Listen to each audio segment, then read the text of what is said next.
Welcome to a very important episode of Managing the Problems of Daily Living. Today we are speaking with Dr. Charlie Starkman, who is the Assistant Director of the CAPS program at the University of Michigan College and Psychology program, and also the Director of Training. And we're going to learn today really kind of what the state of the problem is with our entering college freshmen and students in general, and what their problem list might be and what we can do about it. Welcome, Dr. Starkman.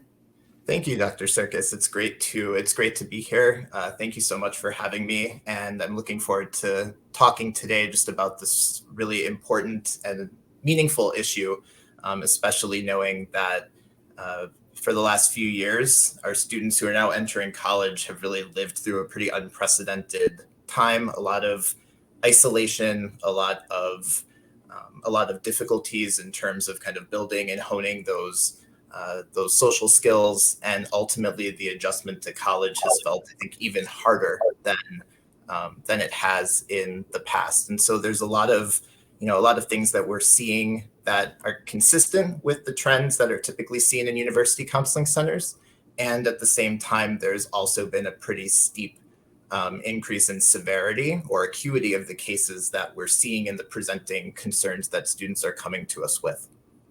Let's start. I agree with you. And I think in general, people are feeling the impact on their mental wellness in terms of the isolation. And again, the fear now of the pandemic recurring. So what would you say, just to give us a baseline, would be kind of a problem list of people entering college? And we understand that it's more severe now and exacerbated by the pandemic. What would be on that list? So historically, the most common presenting concerns that we see in university counseling centers are anxiety, depression, relational concerns, academic stress. So more of those appropriate developmental issues are certainly still there, especially among freshmen. But what we've seen, kind of as what I was alluding to a little earlier, was the increase in severity with the different presentations that we're seeing. So now we're seeing students with more severe mood disorders like bipolar disorder, increases in rates of suicidality and self-injury, eating disorders, substance use, and sometimes emerging psychosis. So kind of this is the age range where we often see the first onset of schizophrenia or disorders similar to it, kind of on that spectrum. So we're seeing a lot more acute cases walking through our doors, whereas in the past, university counseling center work was not necessarily focused on as severe of cases. Those might be cases that would be seen out in the community. And now we don't always have that luxury. And so our center has really had to shift into working with more severe presentations. So it's required a pretty good amount of flexibility in that sense. Why is that? Why are we seeing more severe cases and more people seeking treatment? I think that's a great question. I feel like in a sense, it's really positive that more students are seeking treatment, and we are making ourselves known on campus as a resource. We want to be able to be there for students. So in terms of accessibility, that's been great. Having teletherapy and having those options has also been really helpful. I feel like for a lot of students, and being at U of M Dearborn, the demographic is very different from Ann Arbor. And so a lot of the students that I work with don't have the funds in a lot of cases, or even have insurance to be able to see an outside therapist. And so thinking about, okay, this person might be severe enough to refer out, but do they have access? Do they have a support network around them where they'd be able to seek out services in a confidential fashion? And so we have to kind of keep those things in mind as well, that sometimes, at least in this day and age, the counseling center is really the only place for students to turn in a lot of cases. So what is available for your students and students on other college campuses? What is the format for treatment? Yeah, that's a great question. So we are really fortunate at U of M Dearborn to have implemented what's called like a stepped care model. So we offer a lot of different treatment modalities, so different ways that students can engage in therapy or potentially have greater engagement with other resources on campus. So we don't have, and historically a lot of, and they still do, a lot of university counseling centers have session limits for students, either through a given academic year in a semester, but we don't have session limits. Rather, we encourage our students to, to seek out individual therapy, but we'll also refer them to group therapy. We might refer them to a support group that's led by peer educators or students that have been trained in, mental health concerns and kind of lead some and facilitate some support groups for them, getting them connected to different resources. They might need additional financial support. They might be looking for ways to connect with other students, finding student organizations. So we're trying to be as well-rounded as possible and not just kind of limiting someone to, okay, like you just get weekly individual therapy, because we're learning that that's not necessarily what every student wants or needs. And I think that that's the model overall. When I did some reading about the subject before our session today, they talked about kind of a more holistic approach and engaging students, connecting student organizations, for example, but also the concept of peer-led groups. And we found that those have definitely gotten a lot of traffic, especially as we've been transitioning to having more and more in-person services. During the time that we were fully remote, so through most of that 2020, 2021 academic year, it was pretty sparse attendance. But since we've been back, more of the peer educator kind of events. We have Wellness Wednesdays on campus and different events for students to kind of help them practice mindfulness, or having a support group centered on like the adjustment to college, or just kind of having more options, even just outside of the CAP space. And I think it really helps students to feel more connected to the campus community. And sometimes it's just really helpful for students to know something is there. Mm-hmm. College is overwhelming. And even though, Dearborn is not necessarily a huge campus, it's still big enough for students to feel overwhelmed by all of the different offices and departments and organizations. And, so sometimes CAP serves as a conduit to help them know where to go and where Well, you're also putting students in more of an adult environment, right? Everything is a step up, high school, and then it's another huge leap to college. And U of M Dearborn can be more of a non-traditional student campus. So you're seeing people maybe that are married with jobs, all other kinds of stressors that, a more traditional college student may not be experiencing.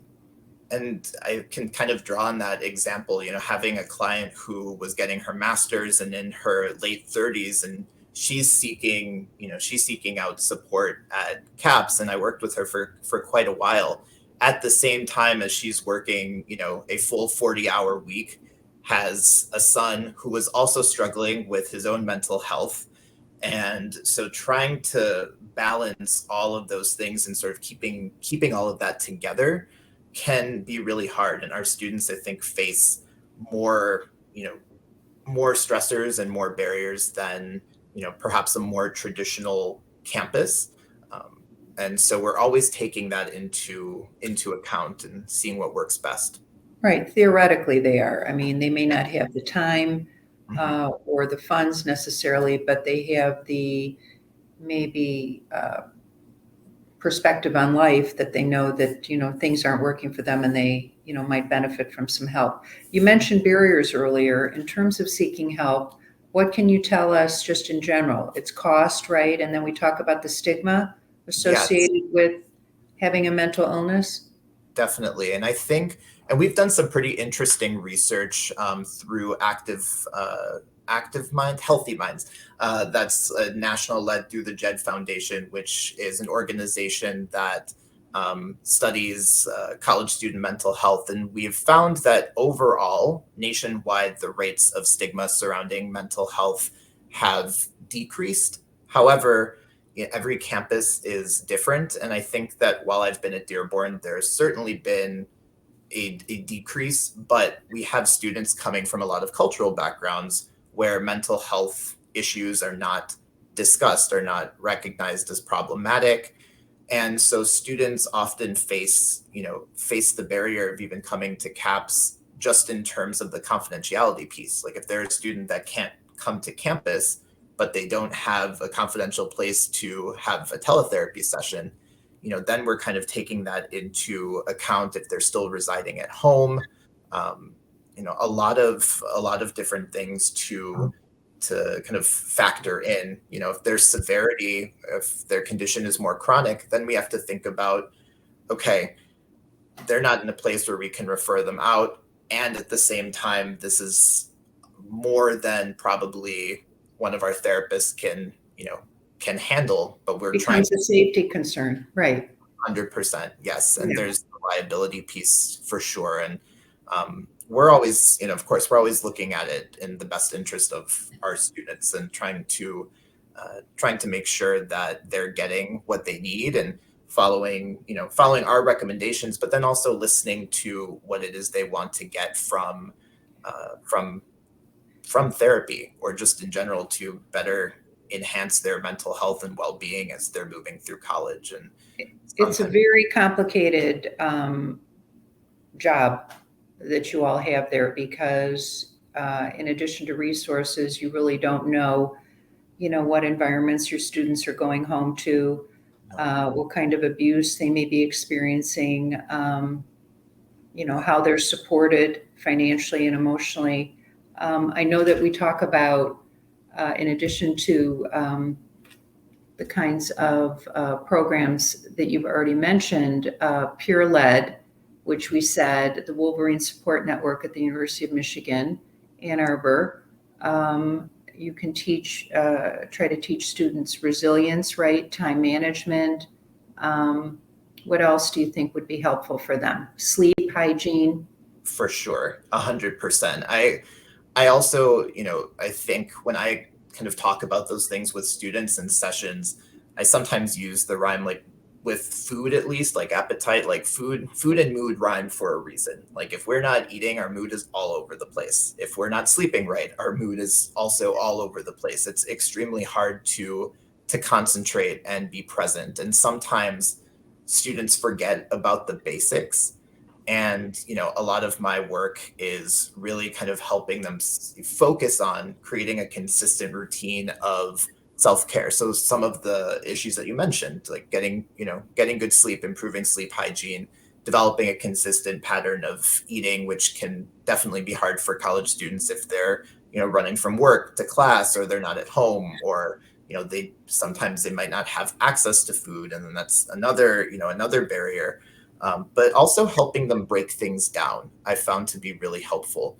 There's this mindset oftentimes that we have to tackle everything all at once. And what I found to really work with the students that I see in therapy is to help them, break things down into priorities and demands.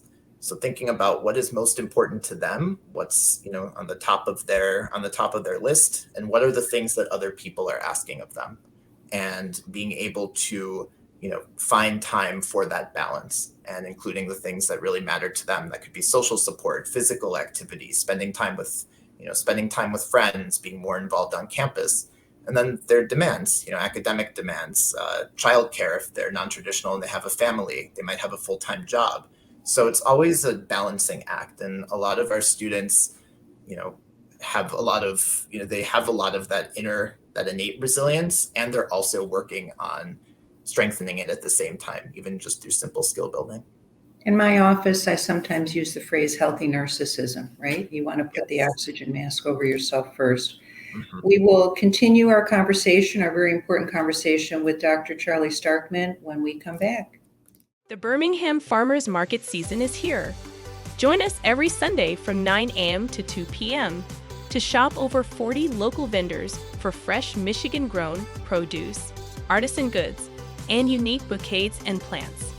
Food trucks, live music, and a kids zone add to the fun. So come on down and enjoy the market with us.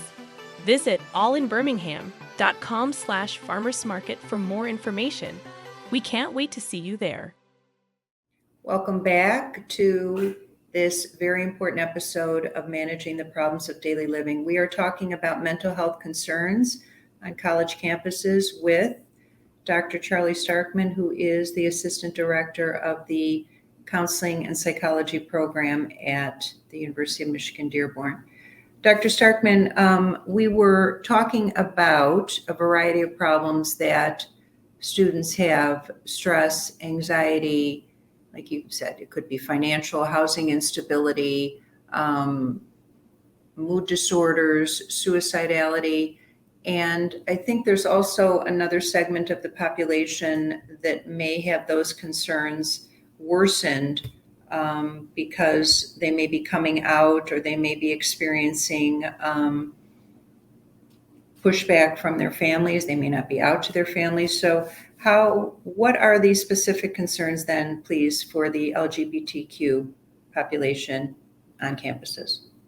Great question. I feel that for a long time, higher education has definitely been seen, and I think still remains, a positive location for LGBTQ plus students. But we know that right now the national climate surrounding the LGBTQ plus community is not great, especially in certain parts of the country. So we see that can spill over onto campus. But we also know that LGBTQ plus students, and this is supported in the research, and I think from my own just clinical experiences, that the presenting concerns, whether that's depression, anxiety, suicidality, are often more intense and more chronic in this particular population. And so we also find that aside from the mental health concerns, there are also a lot of environmental and social barriers. So that might be things like housing insecurity and not feeling safe at home and needing to find a place to live. That might include having issues with securing food and maintaining a consistent eating pattern, lack of transportation to get to campus for classes.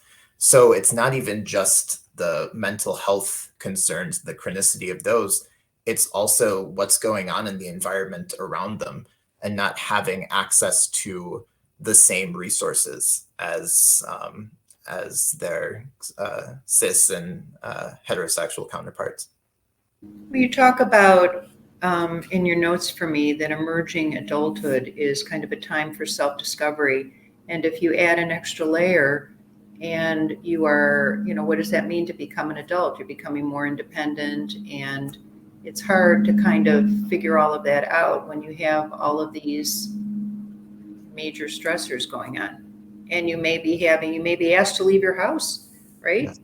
There's people that are told they're no longer welcome. So I imagine that creates fertile ground for mental health concerns. Yes. And I know before we came back, I was kind of alluding to a case that I had worked with for much of the last academic year, and we had just ended the summer, but I worked with a trans and non-binary student at CAPS who was kicked out of their home and ended up having to move in with a coworker. And on top of, the environmental barriers, difficulties with transportation and getting to campus, food insecurity, several of the things that I had listed, they also had a long list of mental health concerns, borderline personality disorder, a history of bulimia, consistent and chronic suicidality and self-harm, chronic migraine, and a history of epilepsy. So we're taking all of these things into account, and we have to, we're trying to meet the student where they're at, while at the same time recognizing we can help them with the basics, but they need so much additional support. And working with the LGBTQ plus community is extremely rewarding. It's one of the, my favorite parts of the work that I do. I think it is also at times difficult when we're seeing students not get access to the resources that they need or deserve. So we are always trying at CAPS and at the university to ensure that, at orientation for parents who, are supportive of their, of their kids and their coming out process and, where they're at in, their own exploration of their identity, letting them know what the resources are on campus. Is there a Queer Student Alliance? Is there Pride? I know Ann Arbor has like the Spectrum Center. So really helping students and their families become well-versed in what's available on campus in order to help create an affirming and safe environment. And that to me is really one of the most important parts of my job. And we integrate that into orientation for our CAPS, our CAPS part of parent orientation.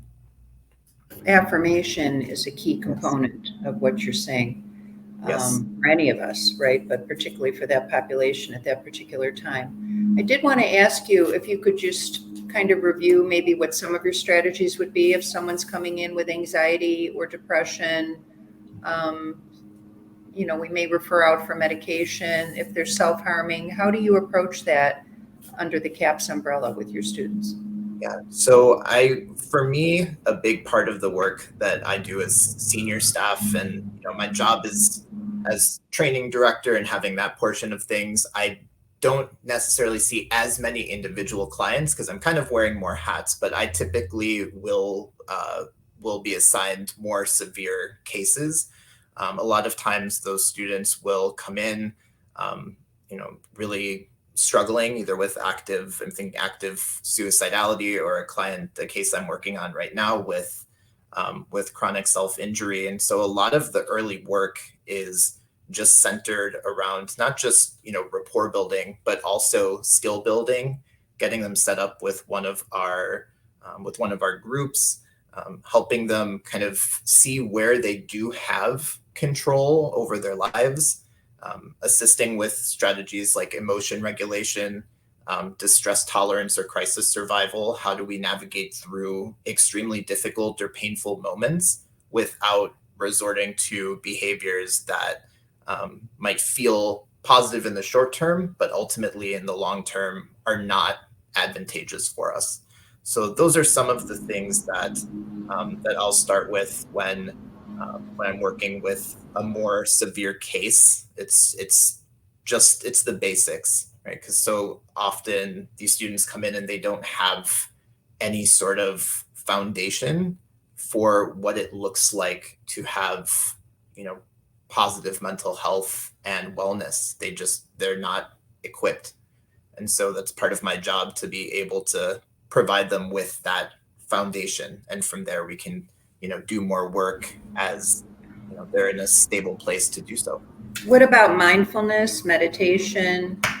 Yes, definitely. So I incorporate mindfulness into my practice with the majority of the clients that I see. I know earlier I talked about the work that our peer educators do, and they regularly lead mindfulness groups. I know I've talked a little bit about the coping skills group that we have at CAPS, and a large component of that group is rooted in mindfulness. So we really tried to infuse that into all aspects of our practice, and helping students to see that, mindfulness or meditation, it doesn't have to be something super formal. It can be, even just kind of checking in with yourself when you're driving. Can you feel your hands against the steering wheel? Feeling the breeze from the air conditioning. We move so quickly that sometimes we end up in a place and we're driving and we know it so well that we just sort of made it home. We don't think about like the process. And so mindfulness really just allows us to be present in that moment, and really just helping us build that awareness. So that's something that I like to be able to cultivate in my students. And this is an age group that responds really well to mindfulness as an intervention. So, we're always trying to incorporate that into our work. How would you view a future focus for your work, Charlie, for yourself and for your practice at CAPS? Yeah, so in terms of a future focus, I think for me, um, I kind of think about it both like from a clinical lens and also a training lens. But I think I'm going to focus more on the clinical for the purposes of for the show. But I think for me, wanting to really do a lot more work that is kind of centered around LGBTQ plus issues, having someone on staff that can really be like the coordinator of LGBTQ plus concerns. A lot of CAPS offices across the country have a psychologist or a staff member that really kind of focuses on working with that population. And so I'd like to incorporate that into our training model. And for me, like my specialty area where I did my postdoctoral work and some of my my work after is eating disorders and body image concerns. So I provide a lot of like the in-service training for CAPS staff, but also for like athletics if I'm doing an outreach on the signs of eating disorders and what that might look like among student athletes. And so wanting to incorporate that and have that be more of a focus. And so it's hard because we kind of practice as generalists. So we see a lot of different things, but on staff, we all have areas of specialty or of greater clinical interest. And so that is one of mine. And so when those cases come in, I tend to be the one that takes them. But I would just like to be able to have those areas be more of a future focus, because I feel like CAPS and just mental health practitioners in general have such an important role to play in ensuring that those students are supported. And so that's really how I view my job and my future focus. How can we help as friends and family members as well? I mentioned to you at the break that when I was teaching at a university, I had a student who was having a psychotic episode, and I was told basically not to kind of pursue anything with the student that I was there to teach. Would you agree that instructors, family members, clergy, it's kind of our responsibility to Yes, support and possibly refer? 100%. And and when you were sharing that experience with me, I felt like I was maybe externally, but also internally sort of shaking my head, whilst also realizing that even though we as CAPS and, when we're doing our outreach, we do so much work around talking to staff and faculty about their obligation as reporters. And so they could bring a student to CAPS, or they, if there's a serious concern, there's what's called like a care report process. And so they fill out the sheet. It's very brief, but it's forwarded to a group of staff from like the Department of Student Life. And so that's where CAPS sort of falls under at Dearborn. And so our director is on the care team, as is like the dean of students and the director of student conduct. And so there are a lot of things in place to be able to help support students. And if parents are concerned, they can also reach out to CAPS. We have that happen pretty frequently. Obviously for reasons of confidentiality, we can't if their student has sought out services or not, but we can certainly provide them with resources.